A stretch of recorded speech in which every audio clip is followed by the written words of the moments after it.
You ever thought to yourself, I'm good at a few different things, but I just don't know what I should be focusing on long term? Well, take it from somebody who has done that over the last 10 years, trying to figure out, okay, well, I'm passionate about this, I'm passionate about that, but, I don't want to pick one. I want to kind of pursue everything. Take it from me. It does a lot of overthinking, it leads to a lot of procrastinating, and you just end up feeling stuck. And just the other day, I was actually talking to a young kid here in Philly who was kind of going through the same things, and it really reminded me of like how I was feeling when I was 19, 20 years old here in Philadelphia, trying to say, okay, what's that thing? What's going to be my thing? I feel like I can go in a few different directions, but I don't want to spend my time pursuing one and then it end up not working out. And of course, you never know. There's never going to be a guarantee on whatever it is that you choose to do. But this is something, like I said, that will lead to a lot of overthinking, and you will end up wasting a lot of time. So in today's episode, I want to talk about what are some things that we can do to really identify, what skills that we really have, what are some things that we're good at, and what are we passionate about? And is this something that I can actually pursue? Is it something that I can make a career out of? Or is this maybe something that's just going to be good to keep as a hobby? How can I really test these ideas out and see if this is something that I can make money from, or if this is something that maybe you should just do when you're at home in your free time? These are things that will help you speed up a lot of time and get to the point of, okay, this is something that I can launch now and really get secure with and put all my time behind, instead of bouncing from idea to idea to idea. Like I said, as somebody who has done this, it doesn't end up well, and you bounce around wasting a lot of time over years, and you look back on it and say, man, if I had just stuck with that one thing, imagine where I would be 10 years later. So let's get into that. And we'll be back in 3, 2, 1, we gone. Welcome back, family, to another episode of the First Sip Podcast. I'm your host, Smith, and this week we are sipping on some black coffee again. And I know, just on the last episode, I said, I'm taking a little break from black coffee, but this is decaf.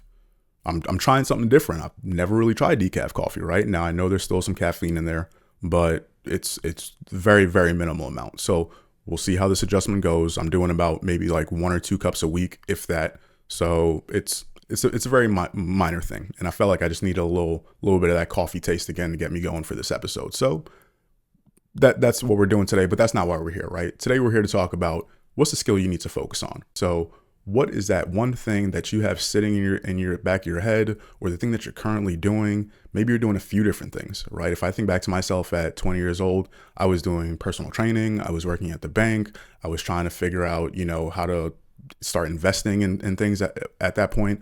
So I was really interested in a few different areas, but I wasn't putting all my eggs into one basket, as people say, and that was something at the time when people would ask me, they said, well, what's your 5-year plan? What are you really planning on doing? And I would look at them and say, my 5-year plan, what do you mean?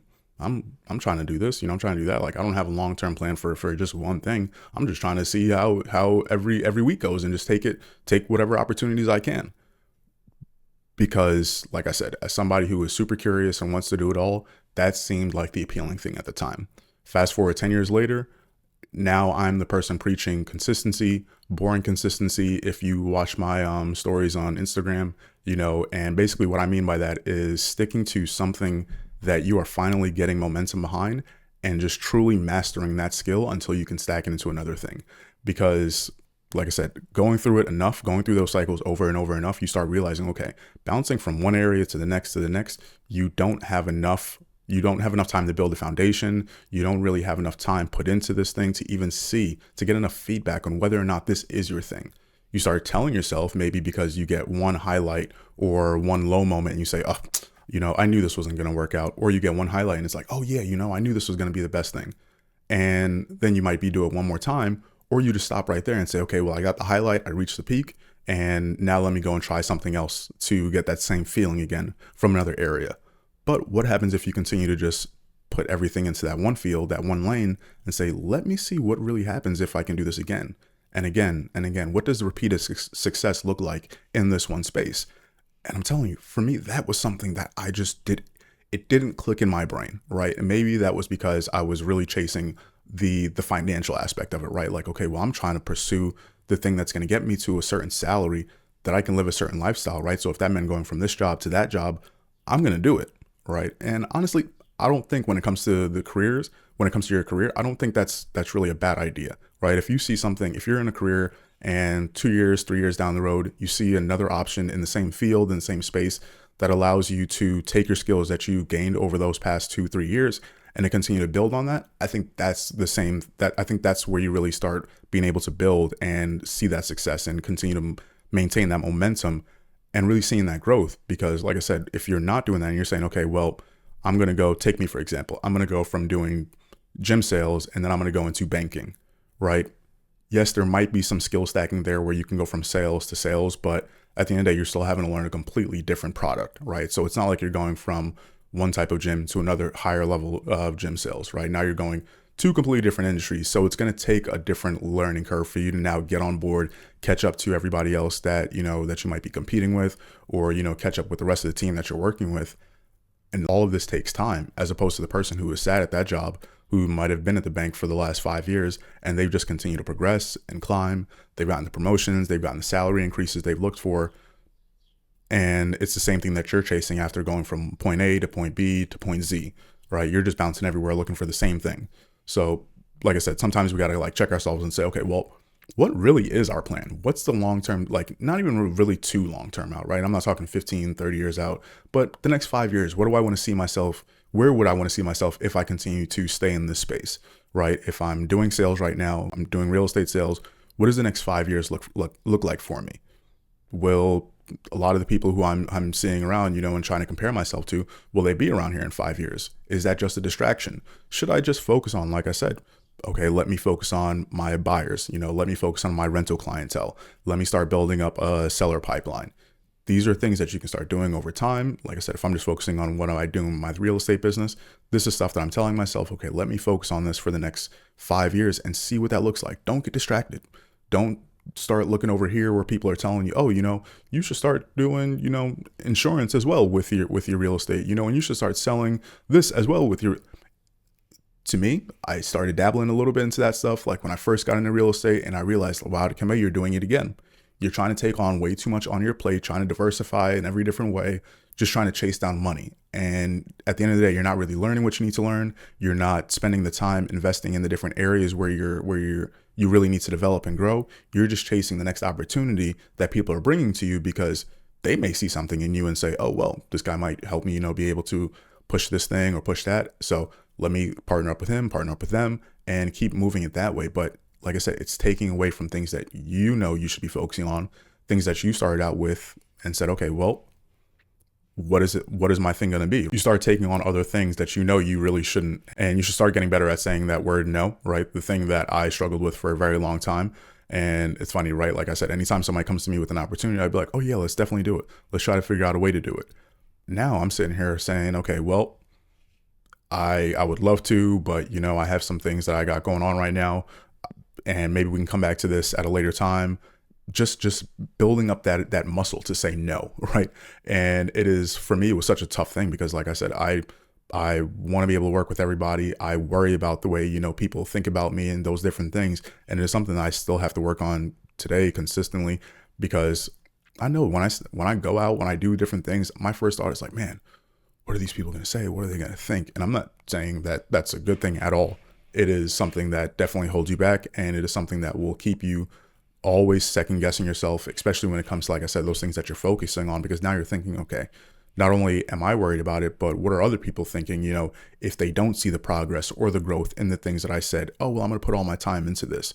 Are they doubting you? Are they clowning you? Whatever it might be, you start filling your head with more things that lead to overthinking, that lead to procrastinating. And like I said, none of it's good. On the negative side of that, right, you have missed income, right, which might come in the form of, if you had just stayed in that role, if you had just stayed on that path of building your business, maybe a month or two later, you might have tapped into a new client. You might have been able to hit a new commission goal, whatever it might be that you're doing. But if you stray away and say, oh, well, let me try out this new tool. Let me try out this new lead gen source. Let me start marketing in this new way. You start putting everything all over the board, and you don't have enough fire to put behind one thing and say, okay, this is going to be it. And we'll come back to the drawing board maybe in 3 months, maybe in 6 months. We're going to see whatever it is, whatever time period you set for yourself, and get enough feedback from that. And then say, okay, now I'm going to go ahead and move, right? You really just get stuck in that distracted state instead of staying in a period of, okay, I'm all in on this, and then let's go from there. But if you're bouncing around trying to figure out, well, I'm still really trying to figure out what it is that I should do. Like the kid I was talking to earlier this month, I was telling him, okay, well, like I started identifying some skills that you currently have. What are some things that you're currently good at? What do people ask you to help out with? What are some things that you might have been able to get paid for in the past 12 months, the past 2 years, and start seeing if you can gain more clientele around that stuff, right? Even if it's not clientele, maybe you just want to dive in and start learning more about that space or that thing that you're currently doing and say, okay, well, I was really interested in this. Let me spend the next 6 months seeing what the rest of that system looks like, the rest of that space looks like. And then maybe you come out with your first service or your first product, whatever that is, and say, hey guys, now I'm trying to sell this thing. What does that look like? And don't stop on the first no. This is another part of keeping that focus and making sure you don't get distracted, because once it comes time to test that thing out, whether it be a job or, like I said, your own business or a hobby, whatever it is, you're going to test it, and then you're going to get that pushback. You're going to get that immediate feedback when something doesn't go right, and it's going to test you and say, well, do you want to keep moving forward, or do you want to just jump ship and go and do something else? And I'm telling you, the more comfortable you get with going forward and saying, okay, I'm going to test it out once, I'm going to test it out 10 times, I'm going to test it out 30 times, 100 times, you gain so much feedback. You gain so much data from that.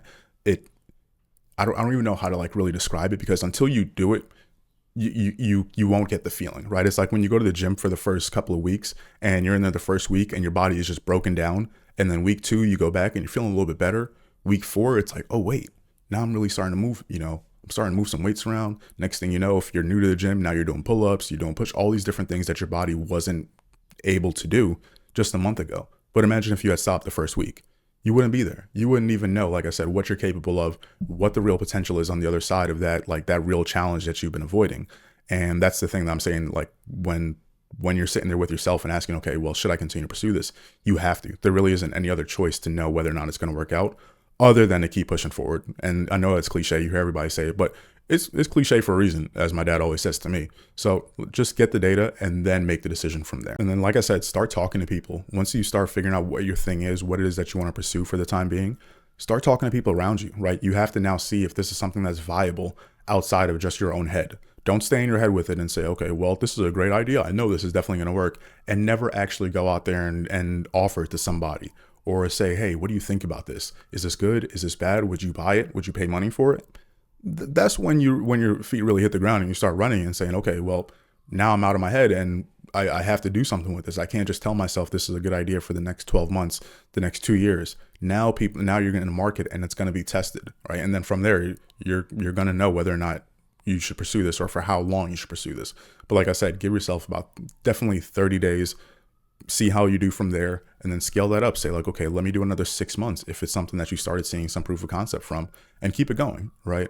But you like I said, until you start getting that momentum, it's not going to start making sense, right? Like you have to start picking it up. You have to start putting in, like I said, the boring consistency over time to just put your head down and say, okay, let me send out those emails. Let me do the follow-ups. Let me make the calls. Let me call that person back who said, oh, let me think about it. And that's where you start gaining the mastery, right? Like I said, over the past 10 years, I realized that my skills have stacked in a way when it comes to communication, when it comes to sales, when it comes to business operations. These are things that I've been able to pick up over time because I've gone from different positions in different businesses, but have always fit within that same type of role, within that same type of space that required the same type of things from me.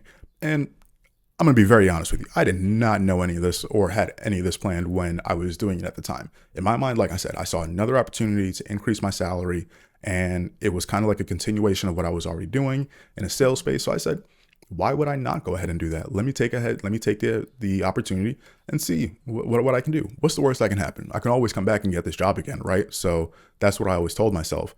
And like I said, looking back on it now, I realize, okay, you do begin to develop skills in an area and say, okay, wow, I'm becoming really, really good at this thing, right? And this is great. But where am I going to be now 5 years later, right? Just when you start feeling comfortable with it, I feel like that's the point too, where you can really start getting a little big headed and you got to check yourself and say, wait, this is the point where I get distracted. If you really know yourself, right? This is the point where I get distracted. And this is where I have to sit back and say, okay, this is where we really got to put our head down, 0 dark 30, whatever mode it is that you got to get into, and just say, okay, it's time to focus. It's time to not get distracted. Once something starts working, double down and then improve.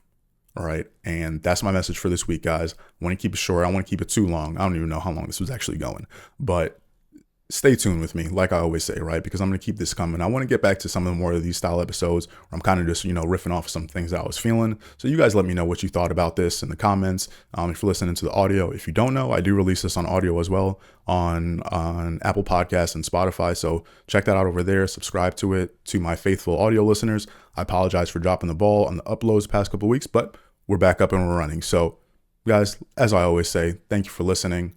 And until next time, stay tuned. Stay curious, and as always, enjoy your first sip.